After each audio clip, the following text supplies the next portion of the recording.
नमस्कार, मैं तरुण वर्मा और मैं एक क्लिनिकल साइकोलॉजिस्ट हूँ।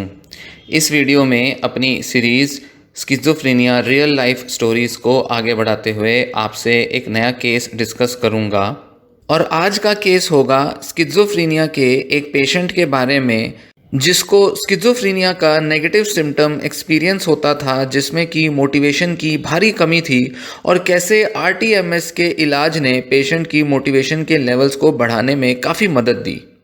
तो आइए आगे बढ़ते हैं और इस केस के बारे में मैं आपको बताता हूँ। स्किज़ोफ्रेनिया के नेगेटिव सिम्टम्स एक इलाज का बहुत बड़ा चैलेंज होते हैं। अभी तक ऐसा कोई भी अच्छा इलाज मौजूद नहीं है, खासकर कि कोई भी ऐसी सफल दवाएं मौजूद नहीं हैं जिनसे कि स्किज़ोफ्रेनिया के नेगेटिव सिम्टम्स को दूर भगाया जा सके। नेगेटिव सिम्टम्स में कुछ ऐसे लक्षण आते हैं जिसमें कि पेशेंट के इमोशंस और उसकी मोटिवेशन में भारी कमी आ जाती है। दवाओं के अलावा जो सबसे ज़्यादा यूज़ किए जाने वाला ट्रीटमेंट है कॉग्निटिव बिहेवियरल थेरेपी सीबीटी, यह इलाज भी नेगेटिव सिम्टम्स को दूर करने में थोड़ी बहुत ही मदद कर पाता है और कुछ ही पेशेंट्स को एक बड़ी इम्प्रूवमेंट सीबीटी की मदद से मिलती है। सीबीटी की प्रॉब्लम ये है कि इसके अंदर जो भी टेक्निक्स यूज़ की जाती हैं कि वो स्किज़ोफ्रेनिया के नेगेटिव सिम्टम्स के जड़ में जाकर टारगेट नहीं कर पाती। खासकर कि मोटिवेशन की जो कमी होती है, इस सिम्टम को पकड़ पाने में, दूर भगाने में सीबीटी काफ़ी हद तक असफल ही साबित होती है। इस टॉपिक पर बहुत सारा रिसर्च पब्लिश हो चुका है, पर थोड़ी बहुत ही सफलता वैज्ञानिकों और डॉक्टरों को मिली है। पर डॉक्टरों ने एक नया ट्रीटमेंट निकाला है जिसे आरटीएमएस कहते हैं, रिपीटेटिव ट्रांसक्रेनियल मैग्नेटिक स्टिमुलेशन। इसकी मदद से एक अच्छी खासी उम्मीद दी जा सकती है स्किज़ोफ्रेनिया के पेशेंट्स को उनके नेगेटिव सिम्टम्स दूर भगाने में। पेशेंट ने अपने शब्दों में बताया है कि कैसे उन्होंने 2 क्लिनिकल ट्रायल्स में पार्टिसिपेट किया और कैसे टीएमएस ने उनके मोटिवेशन के सिम्टम को दूर भगाने में काफ़ी मदद की।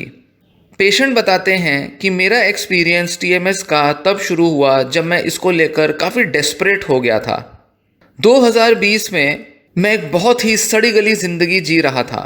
छोटी छोटी एक्शंस और एक्टिविटीज़ जैसे कि जुराबें पहनना, अपने जूते बांधना, खाना खाने के बाद हाथ धोना, बिस्तर से उठकर छोटा मोटा काम करना, ये सारे छोटे बड़े टास्क भी मेरे लिए करीब करीब इम्पॉसिबल होते थे। और बदतर बात तो ये थी कि ये छोटी मोटी एक्टिविटीज़ करने के बाद भी मुझे बहुत एग्जॉस्टेड फील होता था। लगता था कि जैसे मेरे शरीर में ताकत नहीं है, मैं थक गया हूँ ये छोटे मोटे काम करके भी। आमतौर पर कोई भी इंसान ये जो थोड़े बहुत इंटेंशनल एक्शंस हैं, इनको लेते वक्त ज़्यादा सोचते नहीं हैं, इतना ज़्यादा दिमाग नहीं लगाते कि मेरे को कैसे खुद को ताकत देनी है, कैसे हिम्मत बंधानी है। जैसे ज़मीन पर कोई चीज़ गिर गई, उसको उठाना है या प्लेटें सिंक में रख के आनी है, ये छोटी मोटी चीज़ें तो ऑटोमेटिकली हम वैसे ही कर लेते हैं। पर स्किज़ोफ्रेनिक पेशेंट के लिए ये जो छोटे बड़े टास्क होते हैं, इनको परफॉर्म करना बहुत मुश्किल हो जाता है। और कोई बड़ा टास्क अगर किया जाए, घर से बाहर जाना है, कोई जॉब करना है, लोगों के साथ मेलजोल बढ़ाना है, ये सारे टास्क करना तो करीब करीब नामुमकिन हो जाता है। ये बहुत बड़ा चैलेंज होते हैं पेशेंट के लिए।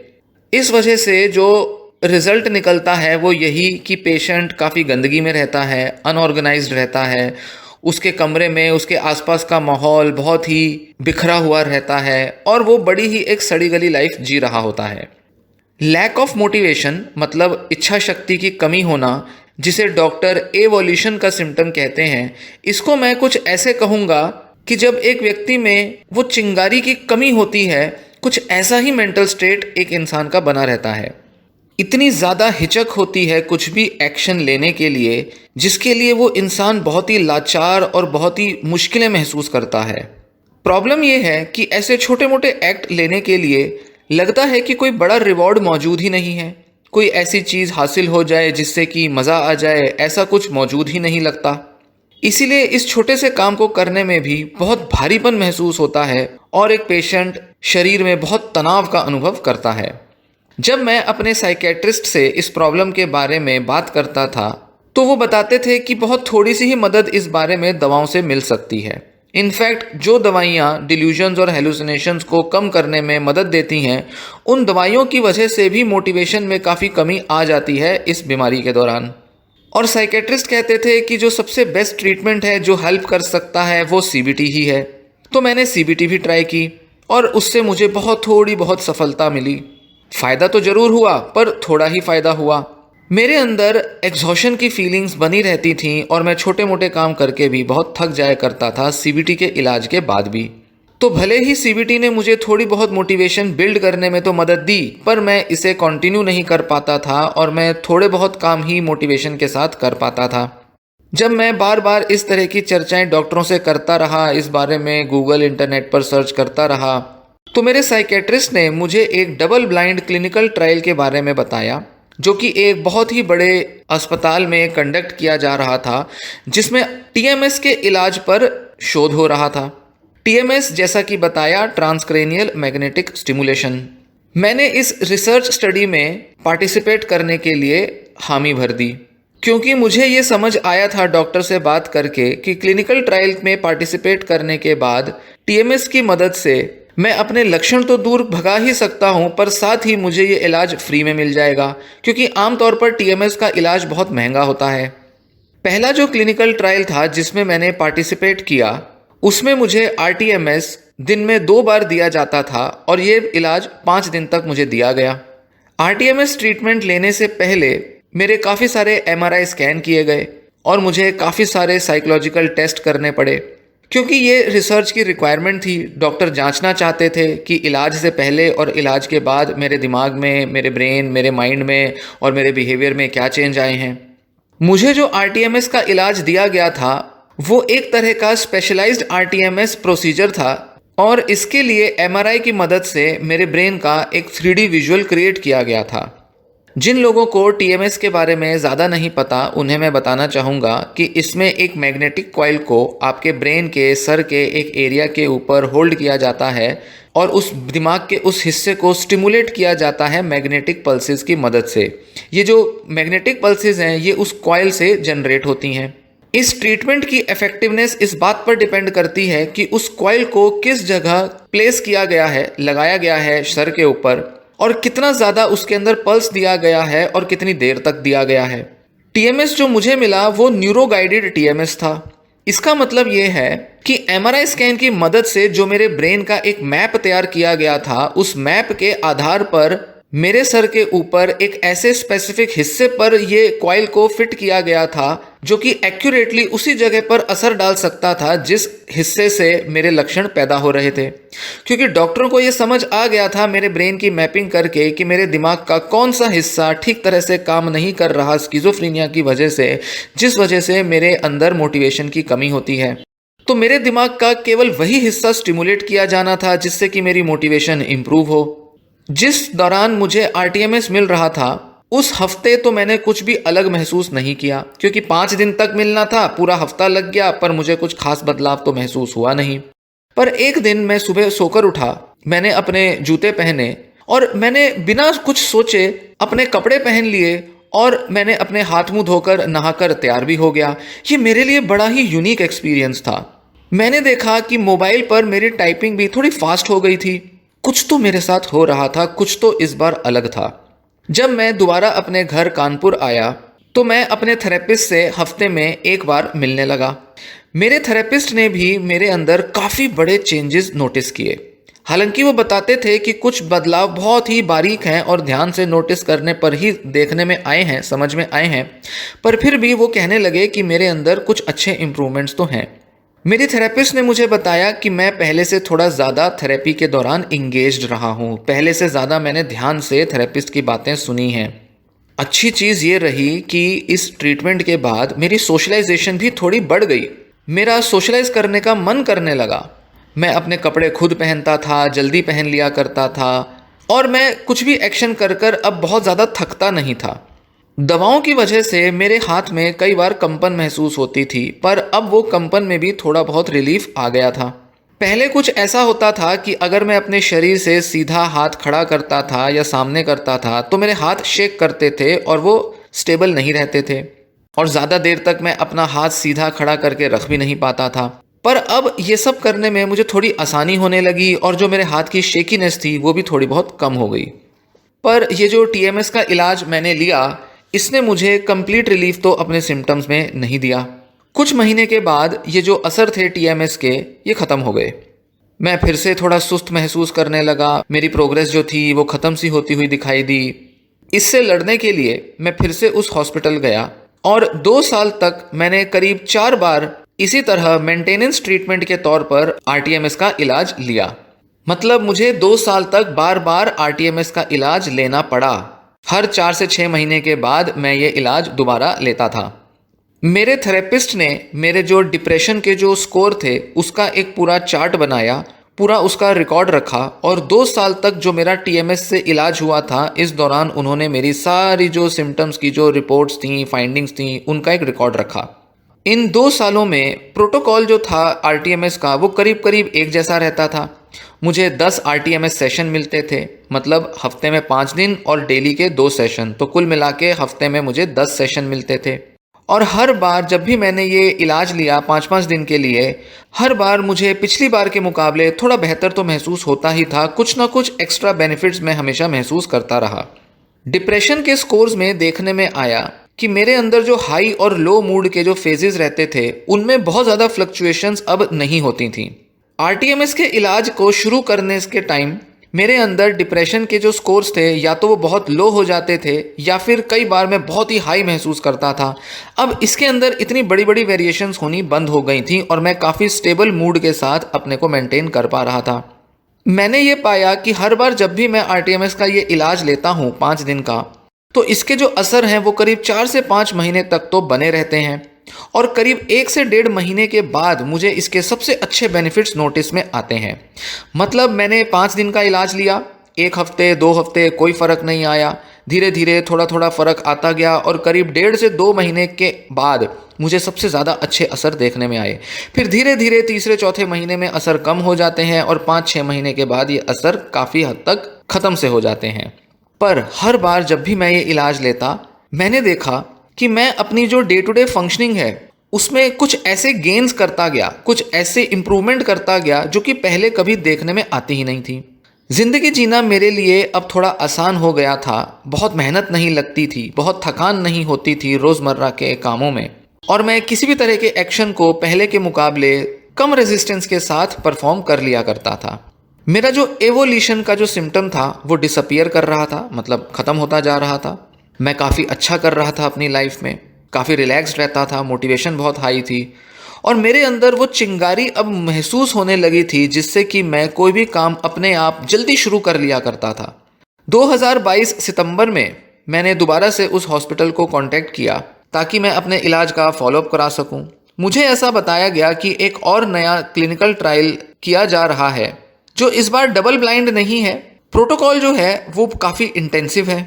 एक ही दिन में 6 से 8 आरटीएमएस सेशन दिए जाएंगे 5 दिन तक, और मुझे कहा था कि इस बार तो गारंटी है आप बहुत बड़ा इंप्रूवमेंट लाओगे और ये इंप्रूवमेंट इस बार लंबे समय तक बनी रहेगी।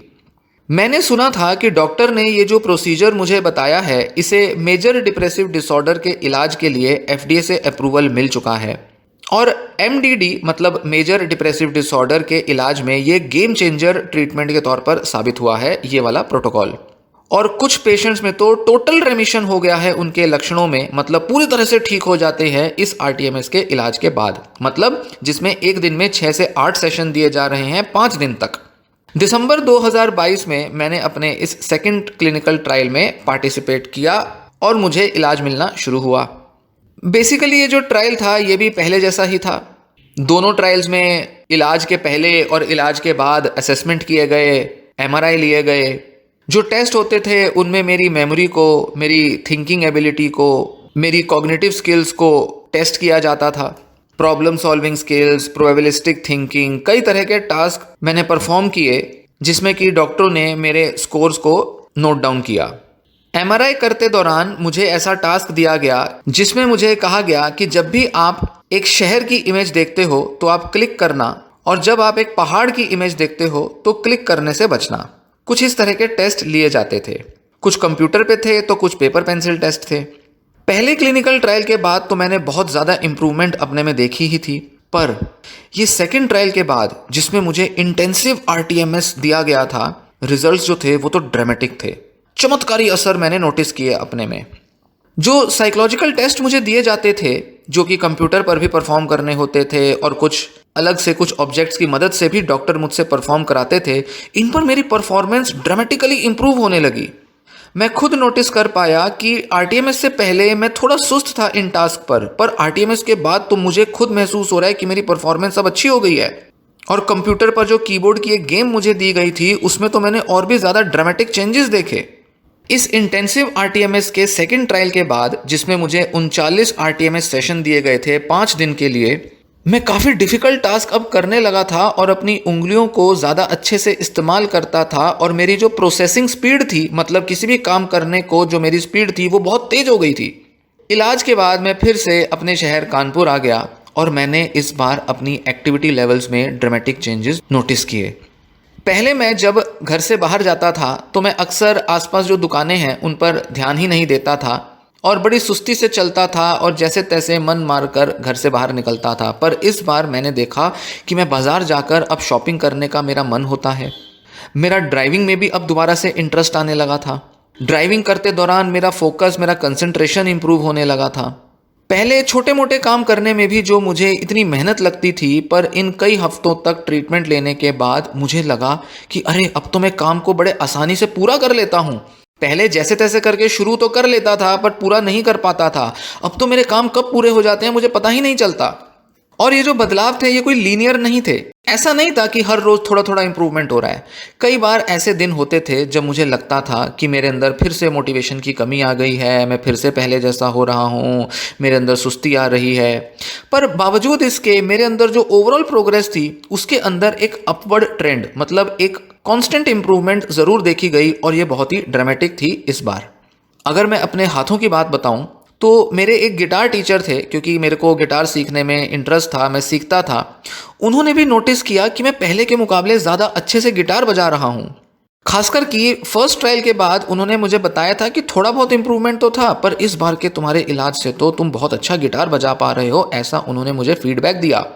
तो मेरी ये जो फिजिकल इंप्रूवमेंट्स थी मेरे बॉडी को लेकर, मेरे बॉडी के पार्ट्स को लेकर, जो मेरा यूज़ था, मेरी मोबिलिटी, मेरे मोशन जो थे, इसके अंदर आई हुई इंप्रूवमेंट्स आसपास के लोग भी बहुत अच्छे से नोटिस कर पा रहे थे और सबको लग रहा था कि ये तो बिल्कुल अनएक्सपेक्टेड इंप्रूवमेंट्स हैं। ऐसा तो हमने सोचा ही नहीं था कि इतना अच्छा तुम इंप्रूव करने लगोगे। और मैं भी बहुत हैरान था। पिछले आरटीएमएस सेशंस के मुकाबले इस बार मैं अपने कपड़े धोना, नहाना धोना, खाना बनाना, इन सब में थोड़ा ज़्यादा इन्वॉल्व हो रहा था और पहले के मुकाबले सोशल इंटरेक्शन में भी ज़्यादा इनिशिएटिव ले रहा था।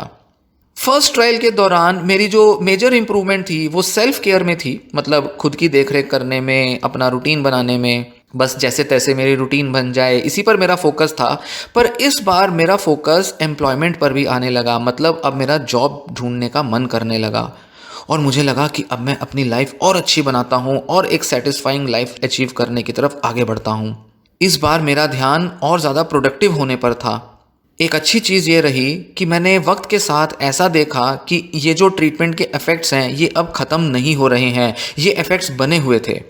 जून 2023 में मैंने जॉब का अपना फाइनल इंटरव्यू पूरा किया, जिसमें मुझे काफ़ी स्टेजेस में इंटरव्यू के लिए अपीयर करना पड़ा, एग्ज़ाम भी क्वालिफाई करना पड़ा और ये मेरे लिए एक बहुत बड़ी अचीवमेंट थी। साथ ही मैंने अपना जो क्लिनिकल ट्रायल में जो पूरा प्रोसेस था वो भी पूरा कर लिया था और डॉक्टरों ने मुझे बताया कि मैं पहला वो इंसान हूँ जिसने ये क्लिनिकल ट्रायल कंप्लीट किया है, क्योंकि मेरे से पहले लोग अधूरा छोड़कर चले जाते थे। तो मुझे बहुत ही प्रिविलेज्ड, बहुत ही खुशकिस्मती महसूस हुई कि मैंने इस क्लिनिकल ट्रायल में पार्टिसिपेट किया और मैं ये सोचने लगा कि मैं कितना भाग्यशाली हूँ, मैं कितना ब्लेस्ड हूँ कि मैंने इस ट्रायल में पार्टिसिपेट करने को चूज़ किया। रिसर्चर से बात करते दौरान मुझे बताया गया कि अभी इस ट्रीटमेंट को पब्लिक को अवेलेबल होने में कई साल लग जाएंगे। मुझे लगता है कि ये तो क्राइम है। हर स्किज़ोफ्रेनिक या हर स्किज़ो अफेक्टिव पेशेंट के लिए ये ज़रूरी है कि उन्हें जल्द से जल्द अच्छे से अच्छा ट्रीटमेंट मिले, क्योंकि वो बहुत लंबे समय तक एवोल्यूशन के, मतलब मोटिवेशन की कमी के लक्षण से जूझते रहते हैं। पर खैर ये तो मेरा मानना है, डॉक्टरों का जो प्रोसीजर होता है, जो प्रोसेस होता है, वो तो उन्हें फॉलो करना ही है। अच्छी बात यह है टीएमएस इलाज के बारे में कि ये बहुत इजीली टॉलरेट कर लिया जाता है, मतलब शरीर के अंदर साइड इफ़ेक्ट्स ना के बराबर आते हैं, आते ही नहीं हैं और इसको लेने का कोई रिस्क भी नहीं है। पर फिर भी इसको अप्रूव करने में इतना टाइम क्यों लगता है, मुझे ये समझ नहीं आता। लगता है कि शायद हमारा मेडिकल सिस्टम बहुत ही सुस्त है। जब इतना ज़्यादा फ़ायदा एक इलाज से हो सकता है तो फिर इसको तो जल्द से जल्द पब्लिक के लिए अवेलेबल कर देना चाहिए, क्योंकि हर आरटीएमएस के प्रोसीजर का अपना एक प्रोटोकॉल होता है और उस प्रोटोकॉल के बेसिस पर ही पेशेंट्स में इम्प्रूवमेंट एक्सपेक्ट की जाती हैं। अभी के जो आरटीएमएस के जो प्रोटोकॉल्स हैं उनमें कई बार देखा जाता है कि पेशेंट्स के नेगेटिव सिम्टम्स में कोई खासा इम्प्रूवमेंट नहीं आ पाती, पर अगर इस तरह का कोई स्पेशलाइज्ड आरटीएमएस ट्रीटमेंट दिया जाए जिसमें कि पेशेंट का एमआरआई स्कैन लेकर उसके ब्रेन के एरियाज की मैपिंग करके अगर इलाज दिया जाए तो पेशेंट के अंदर भारी इंप्रूवमेंट आ सकती है कुछ ही ट्रायल्स की मदद से। ट्रायल मतलब कि कितनी बार आरटीएमएस के सेशन दिए गए और कितने दिन तक। इस कहानी को लिखते दौरान मेरी ये उम्मीद यही है कि ज़्यादा से ज़्यादा लोग इस तरह के इलाज के लिए आवाज़ उठाएं।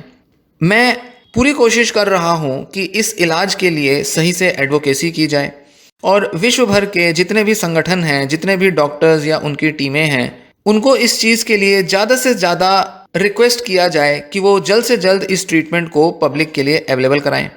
मेरे लिए टीएमएस का इलाज एक गेम चेंजर था, मतलब उसने पूरी कहानी बदल के रख दी मेरी लाइफ की। मेरी उम्मीद है कि स्किज़ोफ्रेनिया के पेशेंट्स और उनके फैमिली मेम्बर्स इस तरह के मेरे जैसे लोगों के एक्सपीरियंस की मदद से इस तरह के इलाज को आगे परस्यू करेंगे। टीएमएस एक ऐसा सॉल्यूशन है जो कि पेशेंट्स के अंदर ये जो मोटिवेशन की कमी का जो नेगेटिव सिम्टम है इसको दूर भगाने में एक रामबाण साबित हो सकता है। मेरा अनुभव तो एटलीस्ट ऐसा बताता है। बाकी लोगों को भी मदद मिले, मैं ऐसी आशा करूँगा। ये कहानी यहीं समाप्त होती है। उम्मीद है इस कहानी की मदद से आपको स्किज़ोफ्रेनिया के बारे में, उसके इलाज को लेकर कुछ नए इंसाइट्स मिले होंगे। ऐसी और कहानियाँ इस चैनल पर मैं पोस्ट करता रहूँगा। ये वीडियो यहीं समाप्त होती है। धन्यवाद।